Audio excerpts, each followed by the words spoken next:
Ho ho! After such a demanding week with those wins against Juventus and Barcelona, how's the team now and how are you approaching tomorrow's match against Valencia, which we saw last season can always be a tricky opponent? Good morning. Well, as you said, after a very positive first week, we now face another demanding one as well, with two league matches starting against Valencia and then a Champions League game away. So we want to close this block of matches with good results and positive energy. The team is eager to keep going, not to stop. And tomorrow we start against Valencia. It's been a week with Vinicius in the spotlight.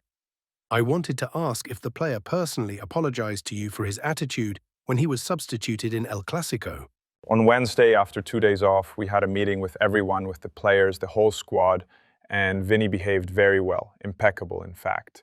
He spoke from the heart with sincerity, and I was very satisfied. From that moment on, for me, the matter was closed. On Wednesday, Vinicius spoke with you, the coaching staff, and his teammates to apologize. But later he issued a public statement in which your name was not mentioned. He apologized to the fans, the club, the president, but not to you directly. Did it bother you that he didn't mention Xabi Alonso in that message? For me, it was a very valuable and very positive statement in which Vinny showed his honesty. He spoke from the heart about what this club means to him and what he wants to give. The most important thing for me is what he said to his teammates, to the fans, and to the club. As I said before, I was very satisfied, and since Wednesday the issue has been closed. We're now focused on what's ahead. I wanted to ask about El Clásico and the approach you used in midfield. You said the team needed to avoid being weak and dominate that area.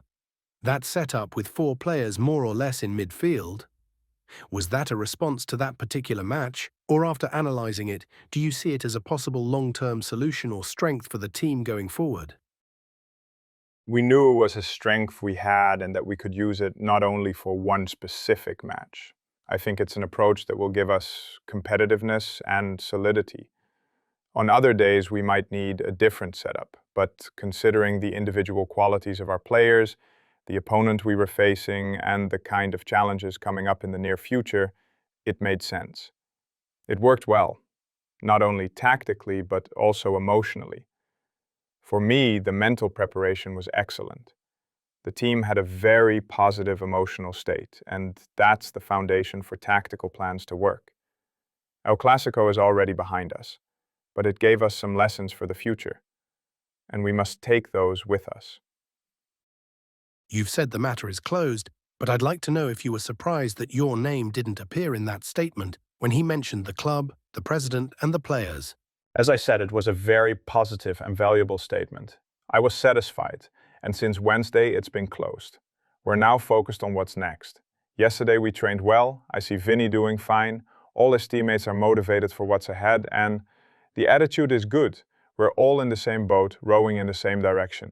You said you were very satisfied with Vinny's reaction. Does that mean the matter is settled? That there won't be any disciplinary action or sporting consequences? No. I've said it's settled, and tomorrow we have a match. That's what matters most. There will be no repercussions. Today, Kylian Mbappe receives the Golden Boot. I'd like to know if you've been able to speak with him, and given how he started the season, have you asked him to score even more goals this year? Well, I ask him to keep doing what he does. The goals, Kylian has scored them. He's scoring them, and he'll continue to score them. Above all, I'd highlight the positive influence he's having on the team. His daily attitude is excellent, the role he's taken on. He's handling it with great maturity and positivity, and that's very important. We as a team have to support him so he can score the goals. But yes, congratulations to Kylian. I haven't seen him yet today. I'll be with him in about 20 minutes, and I'm very happy for him. We're all by his side to support him on this special day.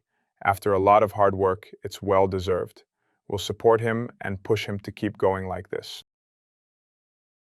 I'd like to ask again about the Vinicius situation. Is this the most uncomfortable issue you've had to manage so far as a coach? Well, I've already answered 3 or 4 questions about Vinicius. I think I've explained enough. I understand your focus is there, and I respect that, but since Wednesday the matter has been closed. and it was handled very positively. Our focus is on the pitch, on this block of matches. We're coming off a very good week and want to face the next one with the same energy. What matters to me is starting well tomorrow against Valencia. I understand your questions, but please understand me too. I've already said everything there is to say. Well, if you don't want the same answer, you'd better ask something different, guys. Could there be changes tomorrow, keeping in mind the upcoming Champions League match? You usually make between 3 and 5 rotations each week. Could we see more changes tomorrow? And since you mentioned the 4 midfielder setup, could the team go back to a 4-3-3 tomorrow? It's possible, but not thinking about Tuesday, only about tomorrow, only about Valencia. We know that in the league, unlike in the Champions League, you can't afford to lose points because you can't make them up later. It's a marathon, and we're keeping a good pace, but we don't want to slow down. My focus is on Valencia and Rayo, finishing this block well, starting with tomorrow. Last year, Valencia won at the Bernabéu, so we can't relax. We have to respect them a lot. Corberán is a coach who prepares his teams very well. Valencia has quality, they have good players, so it'll be a match where we need to stay alert. Because sometimes after a big win, you tend to ease off a bit, and we don't want that to happen. It's been a bit of a strange week. You didn't have a midweek game. After the win in El Clásico, which you've always said was just another match, even if it was marked in red, how much calm or reassurance has that given you and your coaching staff? And how have you lived through this week with all the background noise we already know about? Yes, before El Clásico, we said it. It was an important game, and even though it was worth just 3 points, it carried a bit more weight. The celebration and the moment were very important for us. The team needed a victory of that magnitude for confidence, but now we have to take the positives from it and not think that it automatically guarantees us security. We have to keep approaching every game with the same concentration and seriousness we've shown so far. When we drop our level of preparation, even slightly, that's when we start losing points, and we don't want that to happen. Personally, I'm fine, focused and preparing for the week ahead. You've heard me say this before, right? I'm repeating myself a bit, but that's really how we work and what we want the players to feel.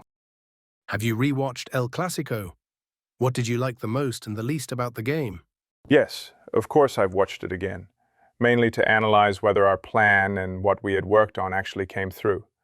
And yes, many of the things we discussed were executed well. I think the team showed a lot of solidity, a lot of focus, and great desire. You could see it in the players. They anticipated every situation by a meter, won duels where in the past we didn't, and that cost us. When we're strong, we're dominant and able to take control of the match. We did a lot of things very well. You've had many top coaches throughout your career, each with very different styles. Some more strict, others like Ancelotti with a softer touch. In the coaching courses, you learn how to coach, but do you also learn how to manage a dressing room and authority? Is it the same leading a Bayer Leverkusen squad as it is at Real Madrid? How do you apply that concept of authority day to day? By being myself. The most important thing is to be authentic, not to impose anything artificially. You have to maintain a direct, honest relationship, always understanding everyone's role and always thinking about what's best for the team. It's about leading the group with respect, maintaining a good relationship while demanding the same standards, but also understanding that not everyone is the same. You need emotional intelligence to adapt to each player, while keeping your position clear.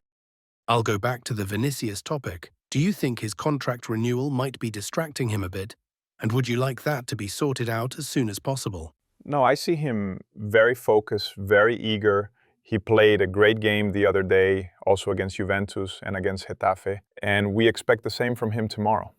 I wanted to ask about Mbappé, because apart from Courtois, he's the outfield player with the most minutes in the team. He started every match in both La Liga and the Champions League. Are you concerned about his workload now that we're back into a Champions League week? And as a coach, how do you like to manage that with the player? Yes, I'm always mindful of players' workload. you don't want to overstretch them. You have to understand the demands, the efforts they go through. There's a moment where you have to co-create those spaces for rest. With certain players, especially those who play the most, you have to manage that more regularly. You have to understand the right moments for everything. That's how it's been so far, and that's how it'll continue.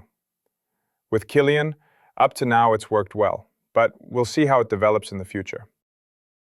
On Monday, we got the bad news about Dani Carvajal's injury. How is he doing?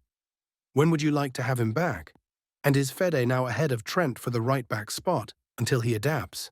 Yes, that was the worst news of Monday.